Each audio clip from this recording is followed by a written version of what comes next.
Hi, I'm Bogdan Varinsky from Dfinity, and this is a presentation about Canister Lifecycle.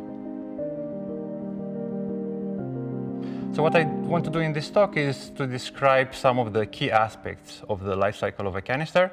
And in particular, I'd like to explain how to create canisters on the internet computer, how to install and upgrade the software on these canisters. I will also cover some topics which are naturally adjacent to a canister lifecycle. For example, I will explain how to top up canisters with cycles.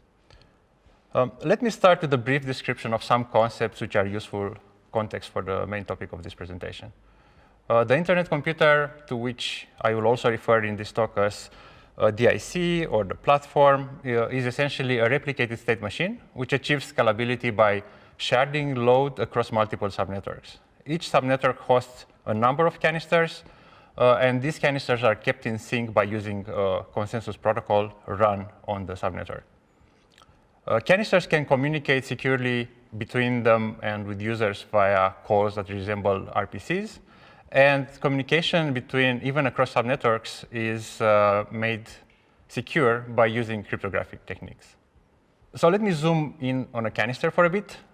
So what you should know at this point is that whenever a canister is created, it gets assigned a unique controller.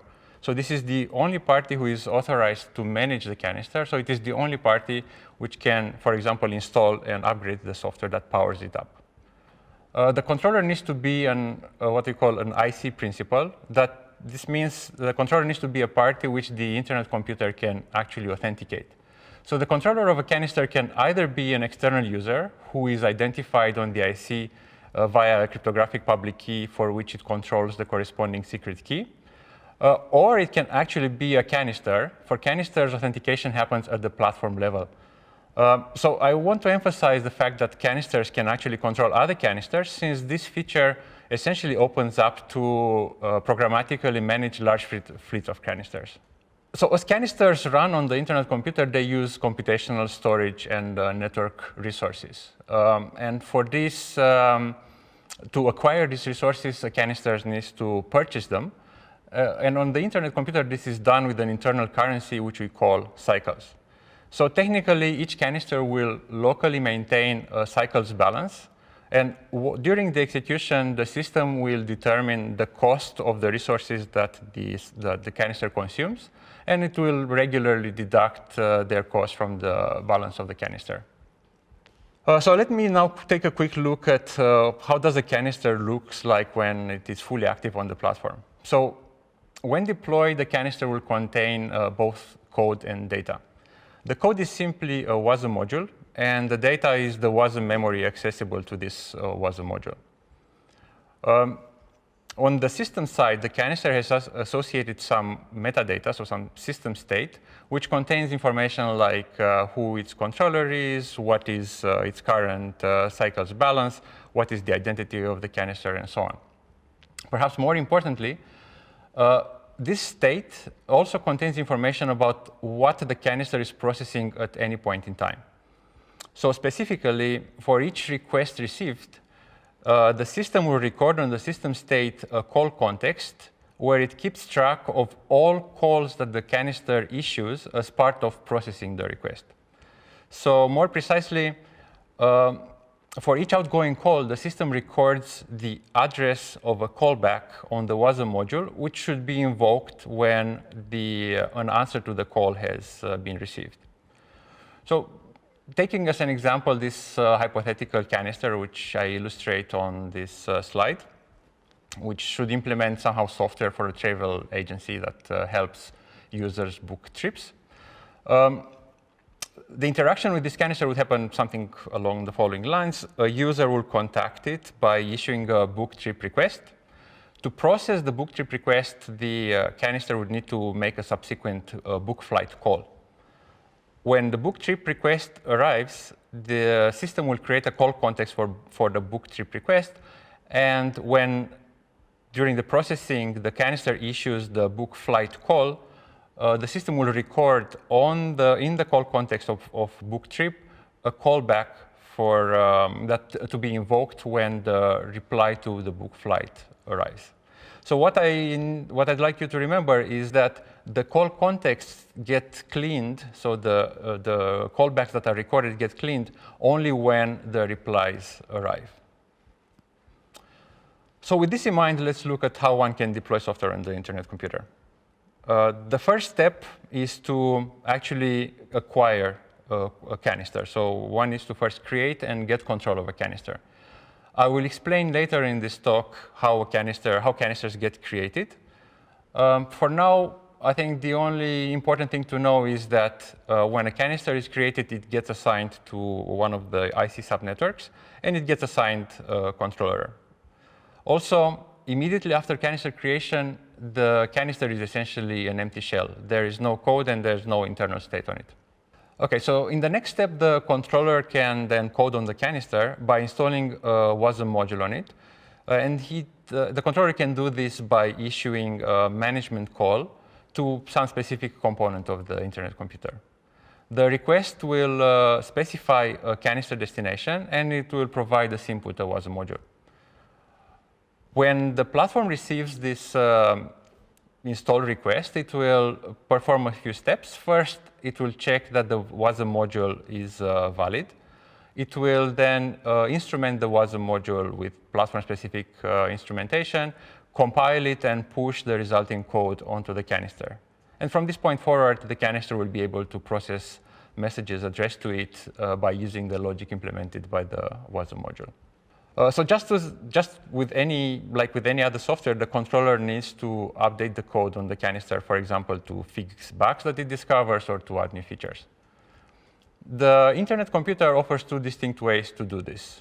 First, the controller can issue a reinstall request. This is quite similar with an install request. That is, it specifies a destination for this request, a canister, and it specifies a WASM module. And just like for the normal install request, the platform will verify that the module is valid. It will instrument and compile the code, and then replace the existing module with the new one. And from this point onward, the behavior of the canister is whatever the new module defines. So while reinstalling may suffice for sufficiently many circumstances, reinstalling actually does raise two issues. So the first problem is that during a reinstall, the WASM memory is wiped out. And what this means is that the application data, which has been collected so far while the canister has been executed, will be actually lost. The second issue is that during a reinstall, the call contexts that have been open so far are actually not removed. So the callbacks that have been recorded are preserved. But unfortunately, this means that the callbacks will now point to potentially invalid locations in the new WASM memory. And then when the replies arrive, the calls that are going to be invoked will be actually invalid. The Internet computer offers another way to change the module that is running on a canister, namely to upgrade the module. And the advantage of this method is that it has a built-in mechanism for preserving data in between upgrades. So more specifically, upgrades allow a canister to serialize and deserialize its data in between versions by writing this data into what we call stable memory. So this is essentially storage, which is accessible to the WASM module and which the system does not change even during an upgrade. So in a bit more detail, the flow for upgrading a canister is as follows. The controller of the canister sends an update request to the system, which, just like before, contains a destination canister and the new WASM module. When the update request is received by the platform will perform the following three steps. First, the platform will invoke a method called pre-upgrade on the current versions of the canister. So this is an endpoint which the canister may choose to implement.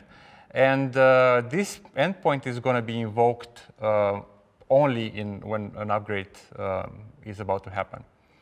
So in essence, this notifies the canister that an upgrade is imminent. And at this point, the canister can select and serialize to the stable memory any data which it wants to preserve. In the next step, the code that has been passed to the platform is verified, compiled, and pushed onto the canister. And finally, the system calls a method called post-upgrade on the new version of the canister. So in this call, the canister can deserialize the data that has been written to stable memory back onto the application memory, thereby preserving data throughout the upgrade. So there's two issues that I want to remark here. The first is that upgrades are atomic.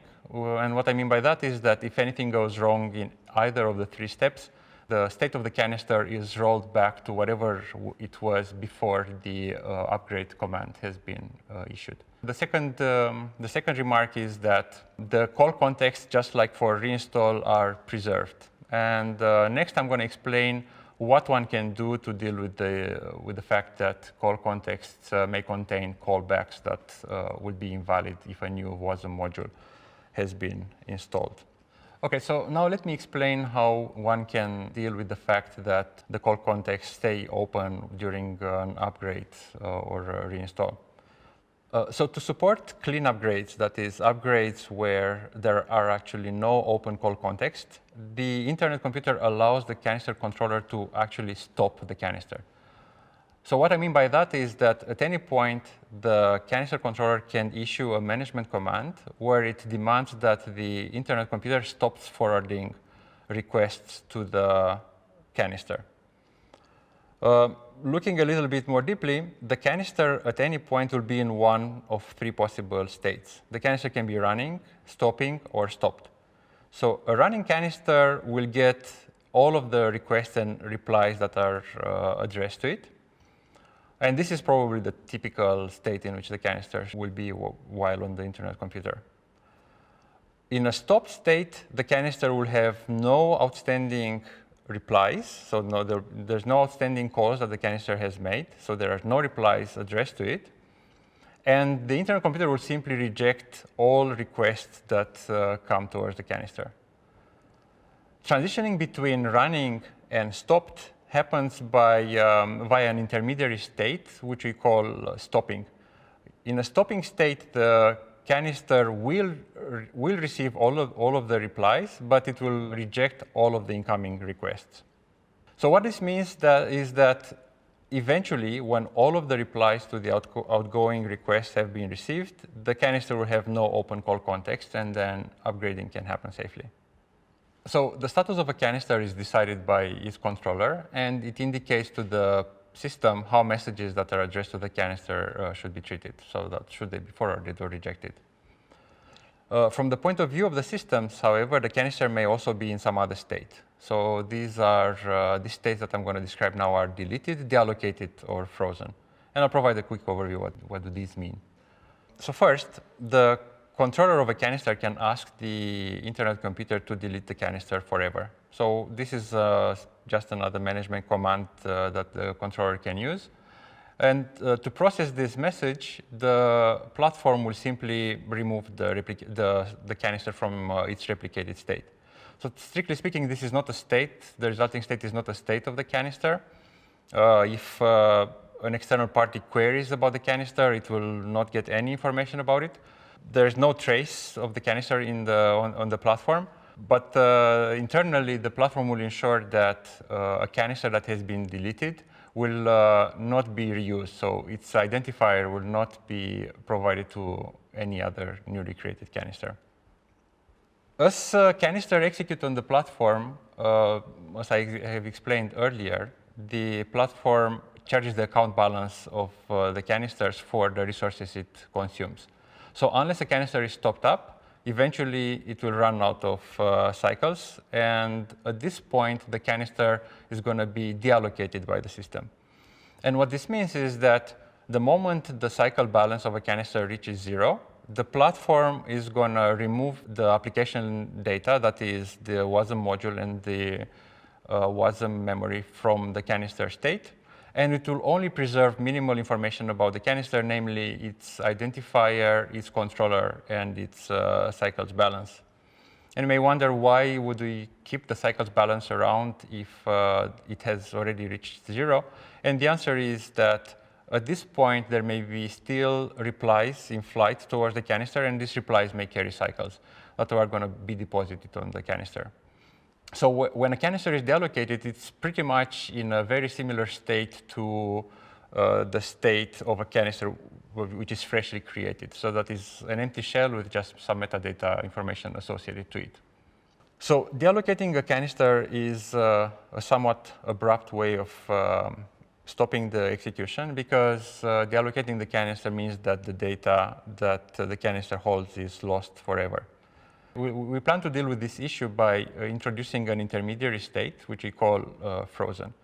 The idea is to define for each canister a threshold on its cycles balance, such that the moment the cycles balance falls below this threshold, the canister stops accepting new requests and it will only process any outstanding replies. And what this actually means is that eventually the canister will stop executing code and will only need to pay for its storage. If the freezing threshold is high enough, this means that the controller will have time to notice that the canister is frozen, and it will have time to top up the canister so that it resumes its operation while preserving its data. So far I've discussed how to install and update the software in a canister. So in this last part of this presentation, I'll explain how to even get a canister in the first place. And because, as you'll see, this topic is related, I will also cover how to top up a canister with cycles.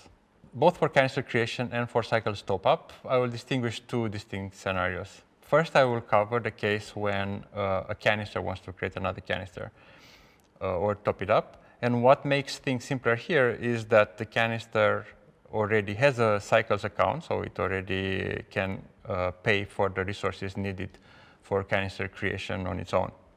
So when a canister wants to create another canister using cycles, what the canister can do is simply submit a request to the internet computer to create a canister. In the request, it needs to specify a certain amount of cycles, and the result is going to be that a canister is going to be created by the internet computer on the same subnetwork that hosts the caller, and the specified number of cycles are going to be transferred from the caller to the destination account. So what's depicted on the slide are the 3 steps of this process. So step number 1, in step number 1, canister A asks the IC to create a canister. And in this request, it specifies an amount of cycles to be transferred to the resulting canister. In the second step, the internet computer creates a new empty canister on the same subnetwork as canister A. It determines an identifier, in this case canister B. It passes the specified number of cycles to B, and it sets A to be the controller of B. And in the last step, the identity of the newly created canister is returned to canister A, who from this point onwards can use the management commands I have described earlier to manage the software on the canister. So one thing that is worth mentioning is that although currently a call to create canister results in a canister being created on the local subnetwork, on our roadmap, we plan to allow canisters to issue calls to create canister on other subnetworks as well. Topping up is somewhat simpler than canister creation. So this can also be done by a call to the local subnetwork, which instructs the internet computer to deposit a certain amount of cycles from the recipient's account into the destination canister's account. When this request is received, the IC simply withdraws the number of cycles specified in the call from the caller's account and deposits them in the recipient's account. What's worth noting is that to deposit cycles on a canister using this method, the caller does not need to be the controller of that canister. There's a second option where a canister can pass cycles to another canister, and this is to attach them to calls made to that canister. In this case, however, dealing with the cycles attached to the call is part of the canister application logic, and the canister may decide how many cycles to keep, if any, and essentially return the rest.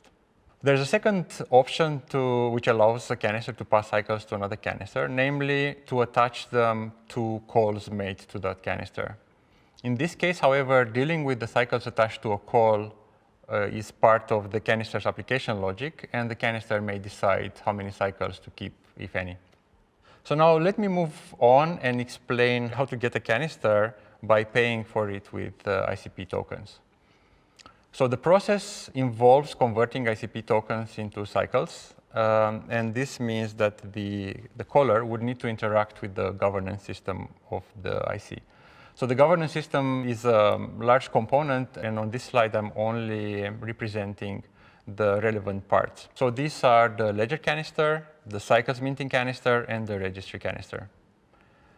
The ledger canister keeps track of how many ICP tokens each ICP principal controls. In particular, the user who would want to create a canister would need to have an account with a non-zero balance on the ledger.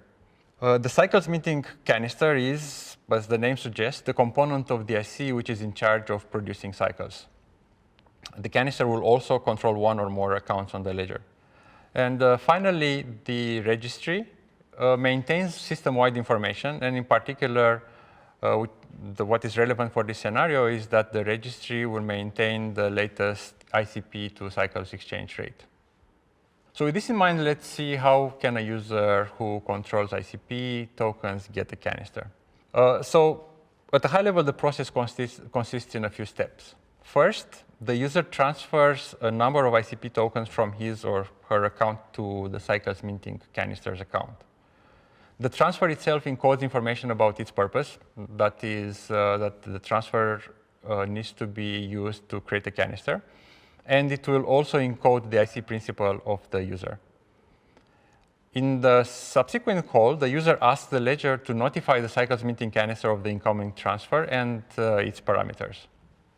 So when receiving the notification, the cycles minting canister will mint an appropriate number of cycles, which corresponds to the ICP amount specified in the transfer, and will essentially deposit all of the resulting cycles on the specified canister.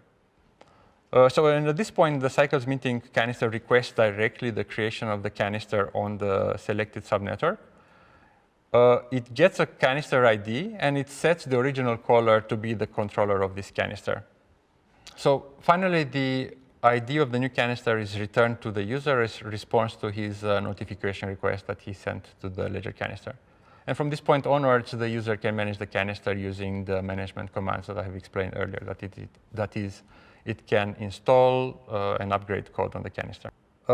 A user or a canister can use a similar flow to top up a canister with cycles. So just as before, the user can transfer a number of tokens from his or her account to the account of the cycles minting canister, and encode in this transfer its purpose and a destination canister. So when receiving the notification, the cycles minting canister will mint an appropriate number of cycles, which corresponds to the ICP amount specified in the transfer, and will essentially deposit all of the resulting cycles on the specified canister. So this concludes the second scenario, where I have explained how to use ICP tokens to create or top up canisters. So to summarize what I have covered in this presentation, I have explained how one can create a canister either by paying with cycles or by paying with ICP tokens. When a canister is created, it gets assigned a controller who can then manage the software that powers up the canister using install, reinstall, or upgrade requests. And I should probably mention that all of these requests are instances of the same command, which is something, the command is called install code, where the desired method of installation is specified as a parameter. I've also explained how the system provides support for cleanly upgrading a canister. That is, it provides stable memory, which the canister can use to preserve data in between upgrades, and it provides the ability to stop a canister so that it can be brought into a state where there is no open call context. I've also covered these three additional states in which a canister can be, so that is deleted, deallocated, or frozen. I hope this gives a good overview of the options available to manage canisters on the internet computer. And before I conclude, here are three questions that I did not answer in my talk, but may have come to your mind. So the first question is, what happens if a canister creation or top-up fails? And here the answer is that the ICPs that were specified or the cycles that were specified as payment methods are going to be returned to the caller minus a fee. Can a canister lose its controller? The answer is yes. And this happens, for example, when a canister that controls other canisters is deleted. And finally, where can you find more information about the canister lifecycle? And the answer is in the functional specification of the internal computer, which you can find at the URL on the slide. Thank you very much.